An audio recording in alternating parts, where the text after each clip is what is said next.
I don't entirely disagree with Tara that we may have heard everything out of, was that Arwen? I was having a hard time seeing which, was it Arwen? That we needed to hear, but I wrote a sermon, so you get to hear it anyway. Plus, they'll be disappointed if they don't get to do their children's church stuff. So, our September worship series is on the key ingredients of neighboring and discipleship. I have shared before that one of the things that I discovered as I began to study the art of neighboring is that the same things that make us good neighbors make us good disciples of Jesus Christ. So last week, we talked about looking at the world through eyes of abundance. And this week, we're focusing on relationship. As we prepare to do this, I'm looking out, I think everybody's pretty well seated near somebody else. Some of you may have to move just a little bit. What I'd like you to do is find somebody or a couple of somebodies to talk to and share with them either your earliest memory of neighboring or the memory that sticks out the most for you of neighboring. And just tell each other a brief story.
Okay, here's the part where I'm going to ask for real bravery. I'm going to ask if anybody's willing to share their story with the big group.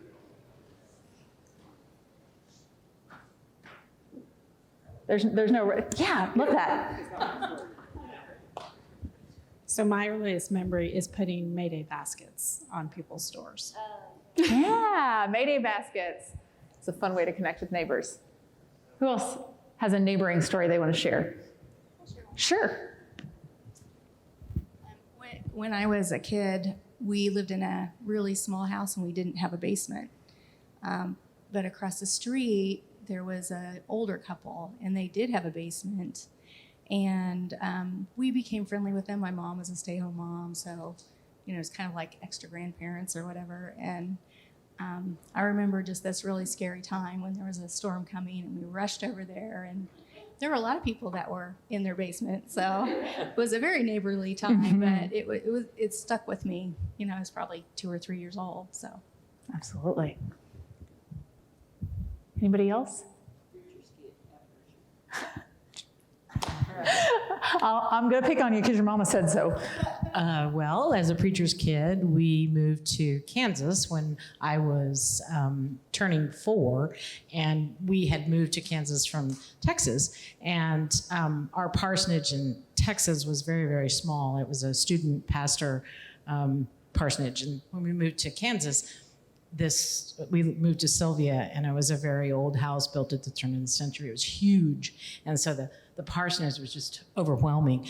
But what was even more overwhelming is when we got there, the entire congregation was there to greet us and had a spread of food, and they had cleaned our house. And it was just like, wow, Kansas is so cool. Yeah. And I've continued to believe that through my life. Kansas is cool. In first service, there was at least one story shared about children who had been neighbors that all kind of grew up causing mischief in their neighborhood together. And I told the story of when my family moved into Marion in 2015. And move-in day is always stressful, no matter how smoothly things go from a technical standpoint.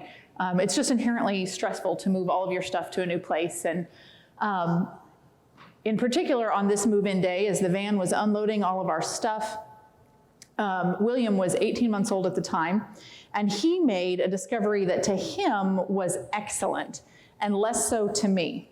All of the doors to the outside of the house in Marion were in compliance with handicap accessibility. They were lever door latches. Toddlers love those because you know what? They can do that.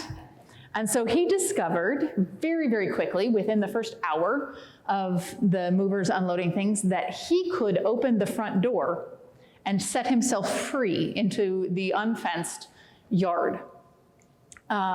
So it was rather stressful for me to try to keep him away from the doors and be monitoring everything as it was coming in. And about lunchtime, we left and we went and got something to eat. And as we came back, we could see 2 kids on the corner, kind of diagonal from our front door. And we pulled in, and no sooner did Ross and I get out of our car, but these kids looked like they were flagging down a rescue plane on an abandoned island. I mean, hands waving, Pastor Ross, Pastor Ross, Pastor Ross, Pastor Ross. Well, the neighbors know our name. So we go over to meet them. And it turns out that they attended Ross's church and had been anticipating us, and they wanted to know where our kids were. And so we told them that they were in Grandma and Grandpa's car and they'd be here shortly.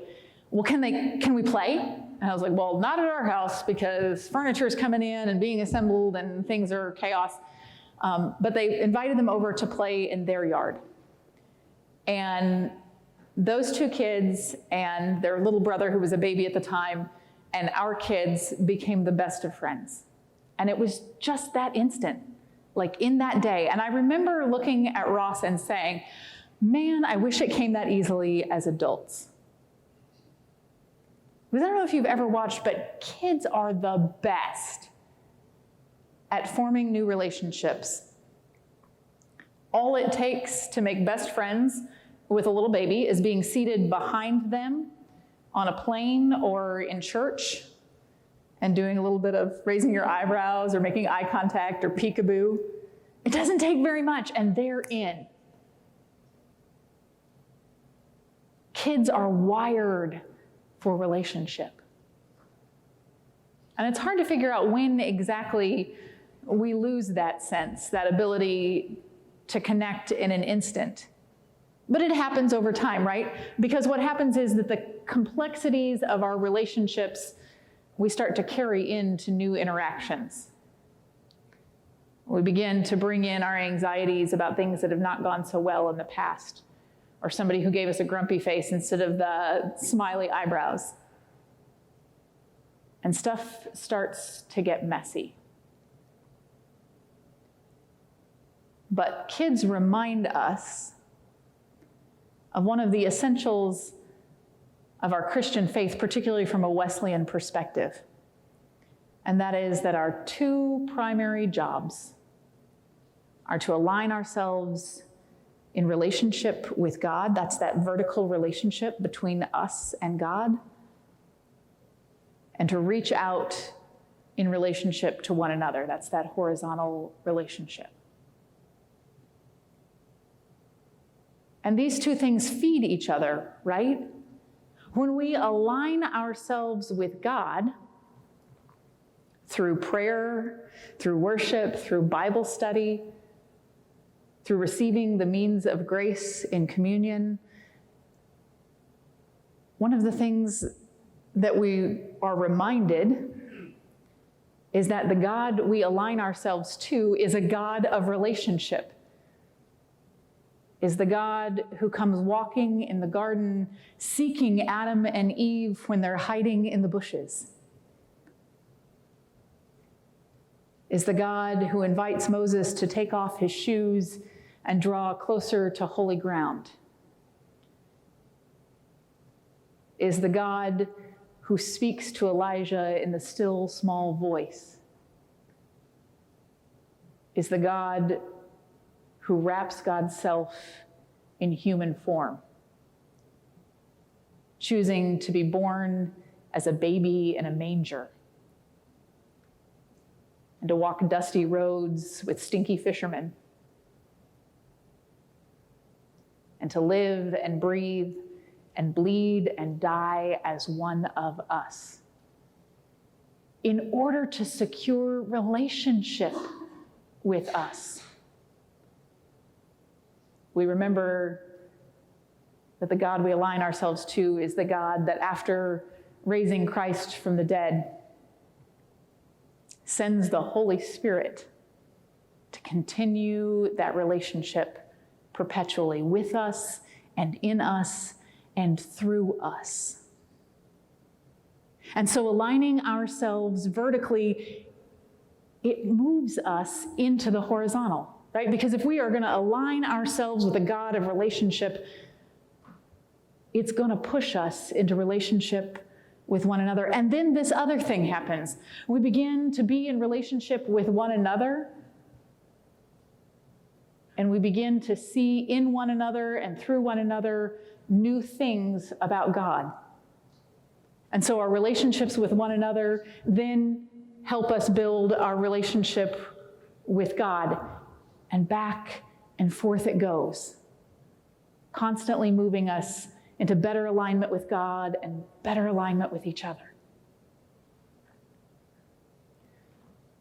But in the gospel text, Jesus acknowledges a truth about being human.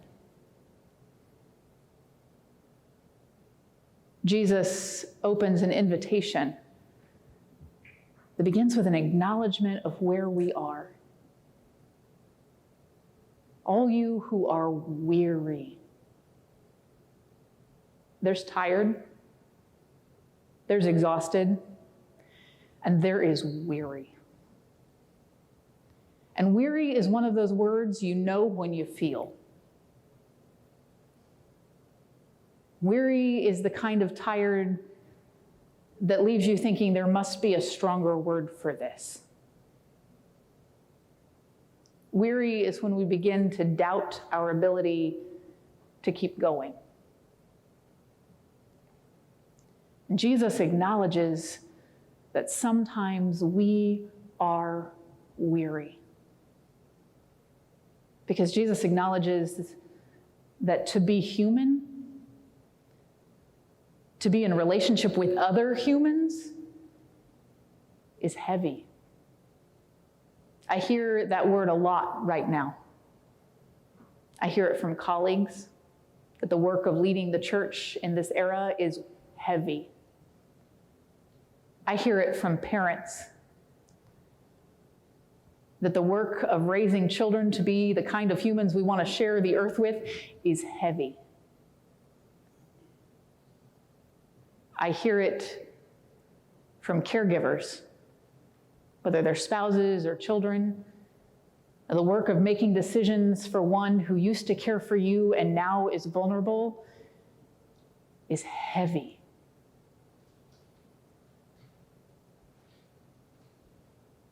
And Jesus opens up avenues to a new kind of relationship by acknowledging this piece of who we are. That our existence can make us weary, that our relationships can be heavy. And Jesus invites us, weirdly enough, to take on a yoke and a burden. But what he says is, my yoke is easy and my burden is light. Tara did a great job bringing a picture for the kids to have a mental image of what a yoke is and what it's used for, right? That it spreads the burden and the weight of the wagon or the plow across the shoulders of one or more than one animal. Now, my only exposure to a yoke is playing Oregon Trail. I happen to prefer, I'm right on that borderline between Generation X and millennials, and I have adopted for myself that we are the Oregon Trail generation. I started playing that game in about kindergarten and watched it go from the green screen of the Apple IIc all the way up to the 16-bit color, which was really fancy. And then now I watch my kids play it, and it's got all these amazing graphics and those kinds of things. But that's about the only exposure I had to a yoke.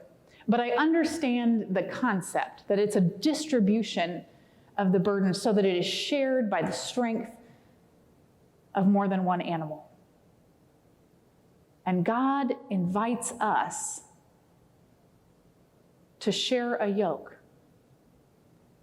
so that God's strength works together with ours. I notice how different that is from God offering to just make that weight and that weariness and that heaviness disappear. That instead, God offers God's strength to help us bear the burden that is being human. To help us bear the burden that can come from human relationships in all their complexities and all their messiness and all the weight of past trauma and hurt and difficulty. Jesus invites us to share the load. I don't think that's to make Jesus' life easier. Just yesterday, we were going to Charles's soccer game, and there was something else happening at the high school, so the parking was unusually full for a Saturday morning, and so we had to park down the side of the street and cross the field. And as we were crossing the field with our brood, I saw another dad coming in, and his kiddo was about 3. And I'm guessing 3 because it's the age of me do it. They're capable of everything. I don't know if you know that or not, but 3-year-olds can do everything. I'll let you know when that ends. But Dad was carrying a cooler, and it was obvious they had maybe signed up for snacks for that morning for soccer. And so he's got the cooler, and he's got the blanket, and he's got the chair, and he's got the 3-year-old, and the 3-year-old is gonna help with the cooler. I have survived 3 3-year-olds in my house, and not once has one of them helping with a heavy thing made it lighter or made my job easier.